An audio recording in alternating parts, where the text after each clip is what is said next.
ආපැංචාගේ කතාව. ඔන්න එක කැලෑවක හිටියා පුංචි හාපැංචෙක්. මේ හාපැංචාට සෙල්ලම් කරන්න කවුරුත් හිටියේ නැති නිසා හැමදාම එයාගේ සෙල්ලම් බෝලේ ටිකක් අරගෙන කැලේ මැද්දට ගියා සෙල්ලම් කරන්න. දවසක් සෙල්ලම් කරන්න ගිය මේ හාපැටියා හවස් වෙනතුරුම ගෙදර ආවේ නැහැ. ඒ නිසා අම්මා පැංචාව හැමතැනම එව්වා.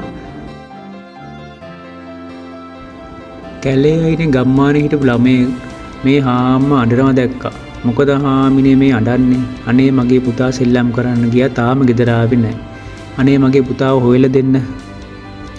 හරි අඬන්න නැතුව මට කියන්න පැංචා කොයි පැත්තටද ගියේ කියලා. ඉතින් අම්මා පැංචා ගැන ළමයාට කීවා. ඒ පැත්තට ටික දුරක් ගියපු ළමයා දැක්කා පාට බෝල එක බිම දිගේ වැටලා තියෙනවා. ඒ බෝල දිගේ ගිය ළමයාට පැංචා හමු වුණා. අනේ හාපැංචාව වලකට වැටලා ඉන්නවා දැකලා අරගෙන දුන්නා. අනේ ওই දරුවට ගොඩාක් ස්තුතියි මගේ පැංචාව හොයලා දුන්නාට.